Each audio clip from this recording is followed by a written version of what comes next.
Hello. Hello. My name is Vignesh. I am from Oriental College. I am staying at Chittagong. मेरा पहला सवाल ये है कि अगर जब अल्लाह एक ही है तो फिर मेरे जो बैकग्राउंड है वो सब मुसलमान भाई है, मैं अकेला हिंदू, तो I request the sound people please, मेरी दरख्वास्त है साउंड वाले से साउंड जरा क्लियर कीजिए. Please see to it that the microphone is clear. I request the sound technicians to see to it that the microphone is clear, including my monitor speaker. भाई साहब आप जरा सवाल दोहरा सकते और आस्ते और जरा जोर से. अगर अल्लाह एक ही है ना तो मुझको भी चाहे तो मुसलमान बना सकते थे, पर क्यों नहीं? अल्लाह अगर एक है तो मुझको भी चाहे मुसलमान बना सकते थे, मैं वो क्यों हिंदू बना? भाई साहब का सवाल है अगर अल्लाह एक है तो मुझको भी मुसलमान बना सकते थे, उसने क्यों नहीं तुम्हें मुसलमान बनाया? भाई साहब का अच्छा सवाल है और इसका जवाब है कि हमारे आखिरी पैगंबर मोहम्मद सल्लल्लाहु अलैहि वसल्लम फरमाते हैं कि हर इंसान, हर बच्चा जब पैदा होता है वो दीनुल फित्र में पैदा होता है. दीनुल फित्र मतलब वो मुसलमान जैसा पैदा होता है. मुस्लिम का मतलब वो इंसान जो अपनी जिंदगी अल्लाह, भगवान, ईश्वर, अपने खालिक के मुताबिक बसर करता है. जो इंसान अपनी जिंदगी अपने खालिक, अपने अल्लाह के कहे हुए अहकामात के मुताबिक बसर करता है उसे कहते हैं अरबी में मुस्लिम. तो हर इंसान जब पैदा होता है, चाहे हिंदू खानदान में पैदा हो या ईसाई खानदान में या यहूदी खानदान में या मुस्लिम खानदान में, कोई भी खानदान में पैदा होता है वो पैदा होता है मुसलमान जैसा. उसके बाद उसके वालिदैन, उसके बड़े, उसके टीचर्स उसे सिखाते हैं. अगर सही चीज सिखाते तो वो सही रास्ते पे रहता है, वरना वो दूसरे रास्ते पे भटक जाता है. हो सकता है कि बुत परस्ती करने लगे, वो मूर्ति पूजा करने लगता है, हो सकता है वो आग की पूजा करने लगे. इसीलिए अगर कोई गैर मुस्लिम बनता है, उर्दू में अक्सर कहते हैं नो मुस्लिम, जो गलत है. अंग्रेजी में कहते हैं convert. Convert means going from one track to the other which is wrong. सही लफ्ज है लौटा हुआ मुस्लिम, क्योंकि हर इंसान पैदा होता है मुस्लिम जैसा, फिर उसके वालिदैन, उसके बड़े के जरिए से वो गलत ट्रैक पे जाता है और जब सही ट्रैक पे आ जाता है वापस, सही लफ्ज है लौटा हुआ मुस्लिम. अंग्रेजी में कहेंगे रिवर्ट. अक्सर हम कहते हैं नौ मुस्लिम, जो इस्लामी तालीमात के मुताबिक गलत है. सही लफ्ज होना चाहिए लौटा हुआ मुस्लिम, रिवर्ट. और आपका सवाल था कि अल्लाह ने तुम्हें मुस्लिम क्यों नहीं बनाया? अल्लाह ने तुम्हें मुस्लिम ही बनाया. हो सकता है कि बचपन में आपके बड़े, आपके वालिदैन, आपके टीचर आपको सही रास्ता नहीं दिखा सके और आप गलत रास्ते पे गए, लेकिन इसके बावजूद आप अल्लाह को दोषी नहीं ठहरा सकते. आप ये पूछ सकते कि अल्लाह ने क्यों मुझे हिंदू खानदान में पैदा किया? अगर मुस्लिम खानदान में पैदा किया होता, हो सकता है कि मैं मुसलमान होता. अल्लाह ताला फरमाते हैं कुरान मजीद में, सूरह फुरकान में, सूरह नंबर 25, कि अल्लाह अगर चाहे तो सारे इंसानों को मुसलमान बना सकता है. लेकिन फिर टेस्ट क्या है? अगर टीचर चाहे तो सारे स्टूडेंट को पास कर सकता है, लेकिन टेस्ट क्या? टेस्ट वो होता है कि टीचर सही तालीम देने के बाद इम्तिहान लेता है. जो आदमी सही जवाब देता है वो पास होता है, जो गलत देता है फेल होता है. तो अल्लाह ताला ने सारे इंसानों को अपना आखिरी पैगाम दे चुका है कुरान मजीद. उसके बाद अगर इंसान उस पर अमल करते तो पास होते, अमल नहीं करते तो फेल होते. और अगर आप अल्लाह से कंप्लेन करेंगे कि क्यों मुझे हिंदू खानदान में पैदा किया, तो अल्लाह ताला फरमाते हैं कि आप किधर भी पैदा हो, चाहे मुसलमान खानदान में या हिंदू खानदान में, ये कहना कि हर इंसान जो मुस्लिम खानदान में पैदा होता है जन्नत में जाएगा, बिल्कुल गलत है. सिर्फ मुसलमान खानदान में पैदा होने के बाद और मुस्लिम नाम रखने से इंसान जन्नत में नहीं जाता है. जन्नत में जाने के लिए एक अल्लाह में मानने के अलावा, अल्लाह के रसूल में मानने के अलावा उनके अहकामात पे अमल करना चाहिए. हर मुस्लिम अमल तो नहीं करता है, तो हर इंसान जो मुस्लिम खानदान में जाएगा, जो मुस्लिम खानदान में पैदा होता है, वो जन्नत में नहीं जाएगा. لیکن اللہ تعالیٰ یہ فرماتے ہیں کہ ہر انسان کو سورہ فصلت میں سورہ نمبر 41 آیت نمبر 53 اللہ تعالیٰ فرماتے سنوریم آیاتنا فی الآفاق وفی انفسہم حتی یتبین انہ الحق، کہ بہت جلدی ہم آپ کو اپنی نشانیاں دکھائیں گے۔ اللہ تعالیٰ فرما رہے انسانوں سے کہ جلد ہم آپ کو ہماری نشانیاں دکھائیں گے ہورائزنز میں، تاکہ آپ پہ واضح ہو جائے کیا حق ہے، کیا اللہ ایک ہے، اللہ کے علاوہ کوئی معبود نہیں۔ لیکن حق ظاہر ہونے کے بعد ہر انسان اس پہ عمل کرنا ضروری نہیں۔ وہ سوچنے لگے، وہ انسان سوچ سکتا ہے کہ اگر میں اسلام قبول کروں تو ہو سکتا ہے کہ میرے دوست مجھے چھوڑ دیں گے، ہو سکتا ہے کہ میرے والدین مجھے جائیداد سے دخل کر دیں گے، ہو سکتا ہے کہ مجھے میرے تجارت میں نقصان ہو۔ تو یہ سب چیزیں انسان کو بہت بار بھٹکاتی ہے اور حق قبول کرنے سے روکتی ہے۔ لیکن آخرت کے دن کے اوپر آپ یہ اللہ سے کمپلین نہیں کر سکیں گے کہ مجھے کسی نے بھی اسلام کے بارے میں نہیں کہا۔ اسی لیے قرآن مجید میں لکھا گیا ہے سورہ انعام میں سورہ نمبر 6 آیت نمبر 158 کہ اس دن، آخرت کے دن، اگر آپ کہیں گے کہ میرے والدین بت پرست تھے، مورتی پوجا کرتے تھے، اسی لیے میں کر رہا ہوں، تو اللہ تعالیٰ فرمائے گا یہ بہانہ نہیں چلے گا، کیونکہ اللہ تعالیٰ خود ہر انسان کے دل میں واضح کر دیتا ہے حق کیا ہے، اور واضح کرنے کے بعد آپ کے پاس کوئی شکایت کا موقع نہیں رہے گا۔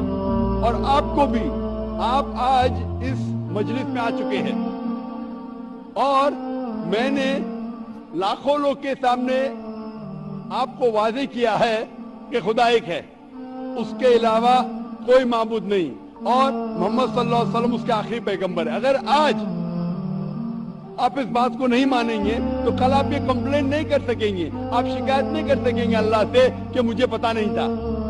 باقی لوگ کر سکیں گے کہ نہیں، وہ بعد میں دیکھا جائے گا۔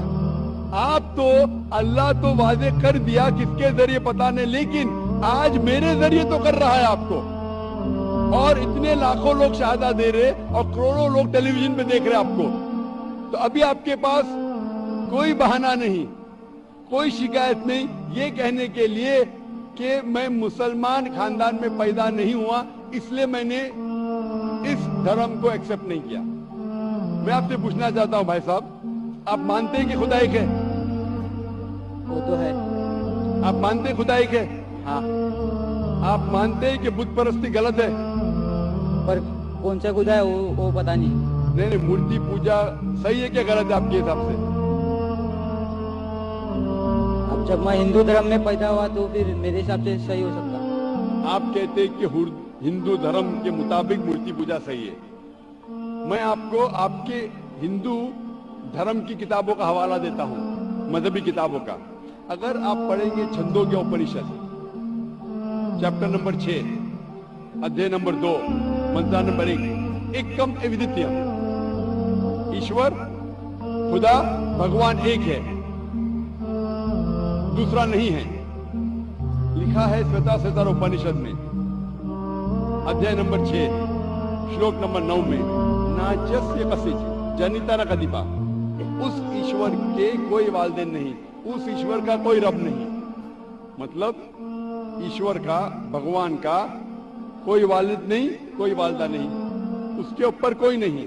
اور صاف طور پہ لکھا گیا ہے سوتا سوتر اپنشد میں ادھیے نمبر 4 منترا نمبر 19 میں، نہ تسیہ پرتیما استی، اس ایشور کی، اس بھگوان کی، اس اللہ کی کوئی پرتیما نہیں، کوئی عکس نہیں۔ عکس، پرتیما جو سنسکرت لفظ ہے اس کے معنی ہے عکس۔ خدا کا کوئی پرتیما نہیں، کوئی عکس نہیں، کوئی فوٹوگراف نہیں، کوئی پینٹنگ نہیں، کوئی پورٹریٹ نہیں، کوئی مورتی نہیں، کوئی بت نہیں۔ اور یہ پیغام دہرایا گیا ہے یجروید میں ادھیے نمبر 32 منترا نمبر 3 میں، جس میں لکھا ہے نا تسیہ پرتیما استی، اس ایشور، اس بھگوان، اس اللہ کی कोई प्रतिमा नहीं, कोई अक्ष नहीं, कोई पिक्चर नहीं, कोई पेंटिंग नहीं, कोई पोर्ट्रेट नहीं, कोई बुद्ध नहीं, कोई मूर्ति नहीं। साफ तौर पे आपके मजहबी किताब में लिखा है कि मूर्ति पूजा गलत है। और हिंदुइज्म का ब्रह्मा सूत्र है, एकम ब्रह्म देवता नास्ते नैना नास्ते किंचन, भगवान एक ही है, दूसरा नहीं है, नहीं है, नहीं है, जरा भी नहीं है। अभी मैं आपसे पूछता हूं भाई साहब, जब आपके मजहबी किताब में साफ तौर से लिखा हुआ है कि मूर्ति पूजा गलत है, तो फिर भी आप मानते हैं कि मूर्ति पूजा सही है? नहीं, आप मानते हैं कि मूर्ति पूजा सही है गलत है? फिर गलत है। आप मानते हैं कि खुदा एक है? हाँ आप मानते हैं कि मूर्ति पूजा गलत है? हाँ। आप मानते हैं कि इस खुदा, इस ईश्वर, इस अल्लाह के आखिरी पैगंबर मोहम्मद सल्लल्लाहु अलैहि वसल्लम है? सर बट और एक क्वेश्चन है, सॉरी, बट एक क्वेश्चन है, मैं एक पूछ सवाल है सर। आपका एक सवाल है? हाँ। ठीक है, पूछ सकते हैं आप। अगर मैं मुसलमान बन गया और ऐसा ही तो इंसान को भूत ही भड़काता ना, अगर आप मुसलमान तो- बन गए तो इंसान को तो भूत ही भड़काता ना, आपकी आवाज जरा साफ नहीं आ रही। शैतान ही भड़काता ना इंसान को। आप अगर मुसलमान बन गए तो वो नहीं, इंसान को तो शैतान ही भड़काता ना। इंसान को शैतान भड़काता है। हाँ, तो अगर मैं मुसलमान बन गया और गलत काम किया तो मेरे वास्ते मुसलमान का नाम खराब हुआ, तो अल्लाह क्या मुझको माफ करेंगे? भाई साहब का सवाल जो समझ में आ रहा है मुझे, मैं दरखास्त करूंगा ऑडियो टेक्नीशियन से, अगर मैं मॉनिटर स्पीकर को साफ कर सके। ऑडियंस को साफ सुनने में आ रहा है, मुझे सुनने में नहीं आ रहा है क्योंकि मेन स्पीकर आपके तरफ है। तो मैं रिक्वेस्ट करूंगा ऑडियो टेक्नीशियन से कि अगर जो मॉनिटर स्पीकर है उसे साफ करें। भाई साहब का सवाल है, क्या इंसान को अक्सर शैतान भड़काता है? अगर मैं मुसलमान बन गया और शैतान मुझे भड़काया और मैं गलत काम किया, तो क्या अल्लाह ताला मुझे माफ करेगा? भाई साहब का अच्छा सवाल है कि अगर वो इस्लाम कबूल किया और शैतान ने भड़काया, उसने गलत काम किया, तो क्या अल्लाह माफ करेंगे? दो चीजें हैं। एक इंसान है जो इस्लाम कबूल ही नहीं करता है। जो इंसान इस्लाम कबूल ही नहीं करता है, नहीं मानता है कि खुदा एक है, बुत परस्ती करता है, अल्लाह के आखिरी पैगंबर मोहम्मद सल्लल्लाहु अलैहि वसल्लम नहीं मानता है, उसके लिए 100% वो जन्नत में नहीं जा सकता है, 100%, क्योंकि वो ईश्वर के अलावा दूसरे की इबादत करता है। दूसरी तरफ एक इंसान है जो मानता है कि एक अल्लाह है, मानता है कि मूर्ति पूजा गलत है, मानता है कि मोहम्मद सल्लल्लाहु अलैहि वसल्लम आखिरी पैगंबर है, और गलत काम करता है। हो सकता है कि झूठ बोलता है, हो सकता है कि चोरी करा, हो सकता है वो शराब पी रहा है, ये गलत है, हराम है। लेकिन फिर भी अगर वो बुत परस्ती नहीं करता है, अल्लाह ताला फरमाते हैं सूरह निसा में, सूरह नंबर 4 आयत नंबर 48 में, और सूरह निसा सूरह नंबर 4 आयत नंबर 116 में, कि अल्लाह अगर चाहे तो आपके कोई भी गुनाह को माफ कर सकता है, लेकिन शिर्क को कभी नहीं माफ करेगा। तो शिर्क के अलावा, बुत परस्ती के अलावा, मूर्ति पूजा के अलावा अगर आप दूसरे गुनाह करेंगे तो अल्लाह ताला माफ कर सकता है, आपके फिर भी चांसेस है कि आप जन्नत में जा सकते हैं। लेकिन अगर बुत परस्ती करते हुए आप मरेंगे तो आपको जन्नत में जाने के कोई भी चांस नहीं है। इसीलिए अल्लाह ताला फरमाते हैं कि जब मेरे बंदे सारे दिन गुनाह करते हैं, गलत काम करते हैं, लेकिन जब रात को तौबा करते हैं तो मैं उन्हें माफ कर लेता हूं। मेरे बंदे अगर रात को गुनाह करते हैं और दिन में तौबा करते हैं तो मैं उन्हें माफ कर लेता हूं, क्योंकि अल्लाह सुब्हाना व तआला रहमान और रहीम है। वो रहमत वाला है और करम करने वाला है। आप अगर गलतियां करेंगे, अगर शैतान भड़काएगा तो पढ़ो औज़ बिल्लाहि मिनश शैतानिर रजीम। जब आपको पता चलेगा आपने गलती की, अल्लाह से तौबा करो, दुआ करो कि फिर से वो चीज नहीं करेंगे, और अच्छी नीयत से फिर से अल्लाह की तरफ पलटते, अल्लाह ताला माफ करेगा। फिर से आप गुनाह करेंगे, फिर से माफी मांगो। अल्लाह रहमान और रहीम है, जब भी माफी मांगो सच्चे दिल से मांगो, इंशाअल्लाह अल्लाह आपको माफ करेगा। اور اگر آپ بت پرستی سے دور ہے، یہ سب سے بڑا گناہ ہے، تو آپ کے ہائی چانسز ہے کہ آپ جنت میں جائیں گے۔ تو ابھی میں آپ سے پوچھنا چاہتا ہوں، ہاں سر ایک سیکنڈ سر، کیا قرآن میں لکھا ہے نا شراب حرام ہے؟ جی ہاں، تو جب سگریٹ بھی حرام ہوگا؟ سگریٹ بھی پینا حرام ہے، قرآن میں نہیں لکھا ہے لیکن حرام ہے۔ اچھا یہی پوچھنا چاہتا، کیونکہ ہمارے یہاں جو ایک سیکٹر مسجد میں جماعتیں آتے وہ بھی سگریٹ پیتے تھے۔ شراب پینا تو صاف طور پہ کہا گیا ہے قرآن مجید میں سورہ مائدہ سورہ 5 آیت نمبر 90 میں کہ حرام ہے، لیکن سگریٹ پینا قرآن مجید میں اس کا ذکر آتا ہے سورہ بقرہ میں سورہ نمبر 2 آیت نمبر 195 کہ اپنے ہاتھ سے اپنا خود قتل مت کرو، سوسائڈ مت کرو۔ آج کی سائنس کہتی ہے کہ ٹبیکو کے وجہ سے، سگریٹ پینے کے وجہ سے ہر سال ورلڈ ہیلتھ آرگنائزیشن کہتی ہے ہر سال 40 لاکھ لوگ مرتے ہیں صرف سگریٹ پینے کی وجہ سے۔ دنیا میں دوسرے نمبر پہ آتا ہے شراب کے بعد، جو سب سے زیادہ موت ہوتی ہے کوئی چیز پینے یا کھانے کی وجہ سے، وہ ہے سگریٹ۔ تو کیونکہ پہلے لوگ کو پتا نہیں تھے کہ سگریٹ از سلو پوائزننگ، تو کئی علماء کہتے تھے مکروہ ہے۔ آج 400 سے زیادہ فتوے ہیں سعودی میں، ایجپٹ میں، تو کہا گیا ہے کہ سگریٹ پینا حرام ہے۔ ابھی جو لوگوں کو لت لگ گئی ہے، ہم اللہ سے دعا کرتے کہ اللہ انہیں ہدایت دے، لیکن اگر کوئی مسلمان غلط کر رہا ہے اس کا مطلب نہیں کہ آپ کو بھی کرنا چاہیے۔ ہم دعا کریں گے کہ ان مسلمان کو اللہ تعالیٰ طاقت دے کہ یہ بری لت سے انہیں نجات ملے۔ میں آپ سے پوچھنا چاہتا ہوں کہ آپ مانتے ہیں کہ خدا ایک ہے؟ ہاں آپ مانتے ہیں بت پرستی غلط ہے؟